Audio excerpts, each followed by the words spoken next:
फ़लस्तीन है, और अगर फ़लस्तीन आज तस्लीम कर लिया जाता है, जिस तरह तकरीबन 15 मुल्क ऐसे हैं जो तस्लीम करने लगे हैं इसको, 4 ने कर लिया है, कुछ 6, साढ़े 6, 7 जो हैं वो करने वाले हैं। उसके बाद कहा जाता है एक हफ़्ते में 150 मुल्क हो जाएंगे, और अगर वो तस्लीम कर लेते हैं और अमेरिका और इसराइल मुखालफत करते हैं, इसके बावजूद वो तस्लीम हो जाता है, तो मसला तो हल हो जाएगा ये फिर। जावेद साहब देखें, बहुत बड़ी चेंज आ रही है। मैं ये कहना चाहूँगा कि 2025 जो है ना, ये एक डिफाइनिंग ईयर रहा है। एक तरफ आप देखें कि पाकिस्तान के ऊपर मार्का आजमाई हुई और बुरे तरीके से पिटा जो एग्रेसर था। दूसरी तरफ ईरान के ऊपर मार्का आजमाई हुई, बुरे तरीके से पिटे जो लोग एग्रेसर थे। गाजा में जो लोगों ने कुर्बानियाँ दी हैं, मेरे नज़दीक वो भी रंग लाना शुरू हो गई हैं। बहुत ज़्यादा उन बेचारों ने सफ़र किया है, और वहाँ पे ये भी नज़र आया कि जो मुस्लिम वर्ड थी उसमें बेहिसी थी, और उसमें उस तरीके से आवाज़ नहीं उठी जिस तरीके से नॉन मुस्लिम वर्ड ने आवाज़ उठाई है। एंड इवन क्रिश्चियन और जो अथीस्ट हैं, अभी भी देखिए 4 जो क्रिश्चियन मुल्कों ने तस्लीम किया, पुर्तगाल है, ऑस्ट्रेलिया है, कनाडा है, बरतानिया है। सबसे पहले जो रेजोल्यूशन लेके गया था वो साउथ अफ्रीका था। तो इसलिए ये बहुत बड़ी चेंज है।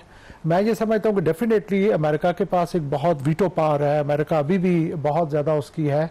लेकिन अगर आप देखें कि with passage of time America के रेट कमज़ोर होती जा रही है। 91 में जब बड़े एल्डर बुश अटैक इराक, तो whole world was with him. 2001 में once younger Bush attack Iraq, half of the world was with him. और 2017 में जब उन्होंने जेरूसलम को डिक्लेयर किया एज कैपिटल, तो nobody was with them. So America की जो रेट है, जो रिस्पेक्ट है, जो उसकी से है दुनिया वर्ल्ड पॉलिटिक्स पे, वो कंटिन्यूसली एरोड हो रही है। इवन इफ इसको ब्लॉक करने में भी कामयाब हो जाए तो स्टिल मैं इसको बहुत बड़ी सक्सेस समझूंगा। ठीक हो गया। अच्छा, ये फरमाइएगा नासिर भट्ट साहब, आपकी तरफ आना है कि एक बड़ी अहम मीटिंग होने वाली है, और ये सरबराही इजलास है, और इसके होस्ट हैं सऊदी अरेबिया और फ्रांस।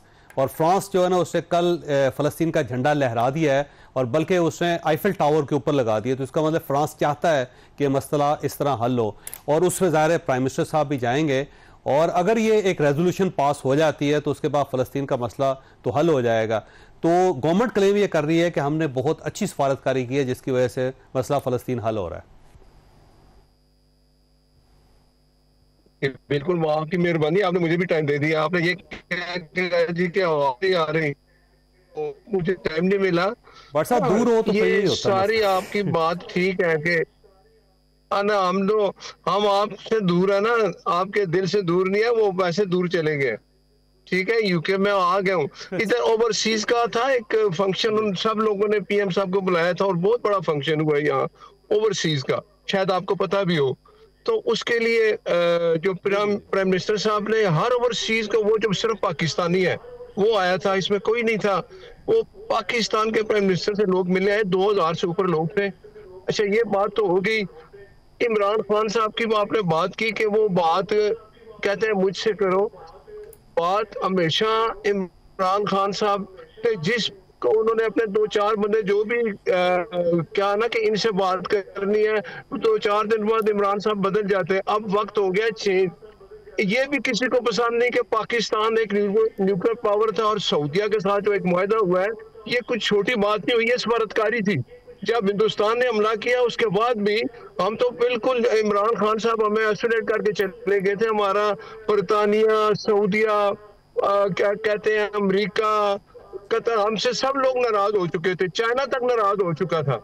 अब ये बड़ी मुश्किल से चीजें वापस आई, और ये सफारतकारी है कि उसके बाद हमारे हालात आपके सामने हैं, और कई लोगों को ये पसंद नहीं है कि ये क्यों हालात अच्छे हो रहे हैं। पाकिस्तान के हालात अच्छे हो तो हर पाकिस्तानी खुश हो रहा है, सिवाय एक चंद लोगों के जो ये समझते हैं कि अगर पाकिस्तान मजबूत हो गया तो फिर हमारा क्या बनेगा। जो कुछ हो रहा है, आपने कहा जी कि उनसे बात करनी चाहिए अपोजिशन से। प्राइम मिनिस्टर साहब ने अपोजिशन लीडर गौर साहब को कहा कि हमसे बात करें, हम आपके साथ बैठ के बात करते हैं। लेकिन उन बेचारों के पास पावर नहीं है। इमरान खान किसी पे एतमाद नहीं करता, वो जिस पे एतमाद करता है 2 दिन बाद कहता है नहीं मैं खुद, मेरे से बात करो। भाई आप लोग, आप जेल में हो, आप जिस केस में जेल में हो, वहां आपसे बात, आपके बंदे आपके 2-2 घंटे बैठ के मिलते हैं, आप उनको मशवरा देते हैं। लीमा बाजी जो बाहर हमेशा, इसीलिए वो अडयाला जेल के बाहर जाती इसीलिए है कि मैं मीडिया से बात करूं, और कहते हैं जी इमरान खान ने आज ये कह दिया। वो वक्त देखें, इमरान लीमा साहब कह रही थी हिंदुस्तान ने हमला जब किया, तो फिर जब इमरान खान नहीं बैठेगा तो आप समझेंगे कोई बात हो ही नहीं सकते, वो आएगा मोदी उनको थप्पड़ मारेगा और चला जाएगा। ऐसा नहीं है। अब वो पाकिस्तान नहीं है, ये एक मजबूत पाकिस्तान है, और पाकिस्तान का हर बच्चा, हर बंदा अपनी फोर्सेस पे एतमाद कर रहा है, और हमने साथ खड़े होके, मैं इस चीज अप्रिशिएट करता हूँ कि कोई भी जमात का उस वक्त बंदा था, कोई भी सियासी जमातें, सब ने मियाँ, मैं कहता हूँ कि ये फौज के साथ खड़े होकर हमने ये कामयाबी हासिल की। इसमें फौज की कामयाबी, पाकिस्तान की कामयाबी, और इसमें ये कि जी एक बंदा नहीं है तो कुछ नहीं हो सकता। वो बंदा था प्राइम मिनिस्टर, जब वो अभी लंदन आया था तो इन्हें कहा था क्या मैं हमला कर दूं, हमने कर दिया हमला। तो इसलिए अब भी वक्त है, अपोजिशन अपना किरदार अदा करे, हुकूमत बात करती है, आज भी बात करने के लिए तैयार है। ठीक हो गया। बट मुझे अपोजिशन की तरफ जाने दे, आ सकते उनसे सवाल करने दे। आपने नुक्ता बड़ा अच्छा उठाया। वैसे ये फरमाइएगा डॉक्टर साहब कि ये जंग जीत गया पाकिस्तान, फिर उसने इसराइल और ईरान की जंग में बड़ा अहम किरदार अदा किया, कतर के मामले में बड़ा ज़बरदस्त किस्म का इनका रिएक्शन था रियासत पाकिस्तान का, हुकूमत पाकिस्तान का। फिर सऊदी अरब के साथ ऐसा इन्होंने अजीबोगरीब ज़बरदस्त किस्म का सॉलिड इन्होंने मुआहदा कर लिया जो इससे पहले कभी हुआ ही नहीं। अब ये फ़लस्तीन की आज़ादी में बड़ा अहम किरदार अदा कर रहे हैं। 7 मुल्क के सरबराहान कल ट्रंप को राज़ी करेंगे कि आप ये वीटो ना करें इस करारदाद को। तो इतनी ज़्यादा कामयाबी तो ये आपको नज़र नहीं आती? देखिए जी, हमें क्यों नज़र नहीं आती? अभी आपने शुरू में कहा था कि इमरान खान ने भी इन चीज़ों को सराहा है। देखिए, जब ये जंग हुई थी इंडिया के साथ, वेयर वाज ऑल पीटीआई, बल्कि इन्हीं के लीडर तो खामोश रहे थ्रू आउट ड्यूरिंग दैट जंग। उन्होंने एक दफ़ा भी कोई एक ट्वीट की हो? मैं आपको स्टेटिस्टिक्स बता देता हूं कि शहबाज शरीफ भी उस दौरान में खामोश रहे। उन्होंने ना शहबाज शरीफ, ना मरियम, ना मियां नवाज शरीफ, किसी ने भी मोदी के खिलाफ कोई बात नहीं की। फील्ड मार्शल ने की ना, क्या जी? हाँ, उन्होंने की ना। तो वो तो हम तो मानते हैं, हम तो मानते ही होते। देखिए बात चीज है, देखिए मेरी बात सुने, पाकिस्तान तहरीक इंसाफ का जो हम ये कह सकते हैं, हमारी एस्टैब्लिशमेंट की पॉलिसी से हम डिसएग्री कर सकते हैं विज वी पॉलिटिक्स के अंदर इंटरफेरेंस, लेकिन उनका role in terms of as an arm forces हम उससे डिसएग्री नहीं करते। We are standing not only beside them, we are even standing behind them and in front of them. रोज ट्वीट करते हैं इमरान खान साहब, उन्होंने कहा कि जिस तरह 1971 या खान ने तबाह कर दिया, इसी तरह ये कर रहे हैं और पाकिस्तान को तोड़ देंगे, तबाह कर देंगे। That is the political aspect नहीं करते। लेकिन अभी आप जो बता रहे थे कि एज ऑफ नाउ, अभी जनरल साहब ने बातें की और बहुत सही की है। मैं आपको एक बात बताता हूं, इस वक्त अमेरिकन ने जो पैलेस्टीन है उनके लोगों को अमेरिका मतलब यूएन के उसमें अटेंड करने से रोक के रखा, प्रेसिडेंट को रोक दिया, महमूद अब्बास को उनको रोक दिया, मतलब जो भी है ना उनको नहीं जाने दे रहे। नंबर इजराइल ने कहा अगर आप इनको रिकॉग्नाइज करोगे, और ब्रिटेन ने उनको कहा कि आप लोग एनेक्स, क्योंकि इजराइल ने थ्रेट किया कि हम लोग ये गाजा जो वेस्ट बैंक है हम उसको कैप्चर कर लेंगे।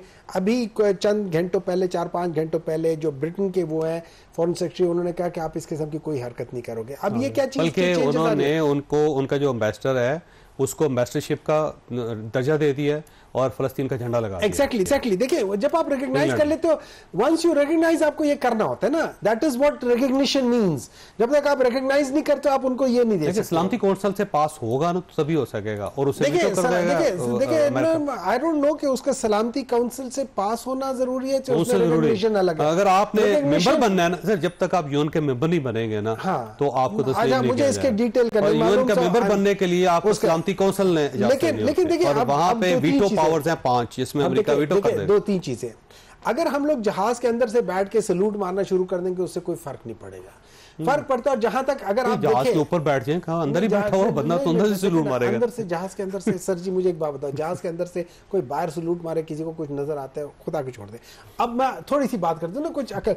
अब थोड़ी सी बात यह है कि अगर आप पिछले 6 महीने साल को देख लें, अच्छा मेरा ये भी तज्जिया है, ये सऊदी अरब और पाकिस्तान के दरमियान में जो मुआहदा हुआ था ना, इसका इल्म प्रॉब्ली अमेरिका को सऊदी अरब ने दिया, पाकिस्तान ने नहीं दिया।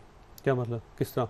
ये सऊदी अरब ने अमेरिका को इसके बारे में डिक्लेयर किया था, पहले कर दिया कि हम, मेरे ख्याल में बाद में हुआ था, पहले नहीं हुआ। तो सर ये तो 8 महीने से प्रोसेस चल रहा था, मैं आपको पहले बता देता हूँ, 8 महीने पुराना प्रोसेस है। जो मैंने सुना है वो ये कि सऊदी अरब ने बताया, पाकिस्तान ने नहीं बताया। नंबर 2, पाकिस्तान क्यों बताया? हो सकता है उनके वो रिलेशन है, एक दूसरे को बताते हैं। देखिए रिलेशन नहीं है, बात चीजें डिस्कस होती है, बात चीजें, और ये बहुत ये छोटा इवेंट नहीं है। अब देखिए पाकिस्तान बता देता तो आपने कहना था देखें जी ये तो नीचे लगे होंगे। नहीं देखिए बात चीजें, हर एक चीज का प्लस एंड माइनस पॉइंट होता है, लेकिन 3-4 चीजें हैं जिसपे मैं, ये मुआहदा नहीं होना चाहिए था, सवाल ये। नहीं मुआहदा तो होना चाहिए था, ठीक, और पाकिस्तान को बताना चाहिए था साथ ही। मैं उसकी बात नहीं कर रहा हूँ, मैं रफली आपको बता रहा हूँ कि what happened in the international arena, ठीक है ना, मेरी नजर में। अब इस मुआहदे का एक बहुत बड़ा प्लस पॉइंट है, it is a very good thing, क्योंकि पाकिस्तान सेंट्रल स्टेज में आ रहा है। लेकिन पाकिस्तान 1954 में जब यूएस के साथ डिफेंस मुआहदा होता, पाकिस्तान सेंट्रल स्टेज में आया था। आज अगर हम रिट्रोस्पेक्टिवली देखते हैं और हम कहते हैं कि हमें उस मुआहदे का ज्यादा फायदा हुआ है, नुकसान हुआ है। फिर 1980s में जब अफगान वॉर की बात हुई थी, पाकिस्तान सेंट्रल स्टेज में आया था। आज हम देखते हैं कि रिट्रोस्पेक्टिवली कि वो क्या हुआ था, क्या नहीं हुआ था। इस तरीके से इस मुआहदे को अगर हम प्रोस्पेक्टिवली देखें और उसके ऊपर थोड़ा सा डिबेट कर ले, तो उसमें 3-4 चीजें मेरी नजर में। फॉर एग्जाम्पल, क्या हम प्रॉक्सी वॉर में तो नहीं जा रहे कहीं, या किसी ऐसी चीज में? खुदा न खासा देखें, सऊदी अरब का यमन के साथ प्रॉब्लम था, सऊदी अरब का ईरान के साथ प्रॉब्लम था। क्या खुदा न खासा कल को किसी मुस्लिम स्टेट का सऊदी अरब के साथ हो जाता है? Where do Pakistan state? Number 2, is it an agreement और इज इट अ ट्रीटी? ठीक है, ये बात है, सवाल आपके ठीक है। मुझे ब्रेक लेने वापस आऊंगा, यहीं से स्टार्ट करेंगे।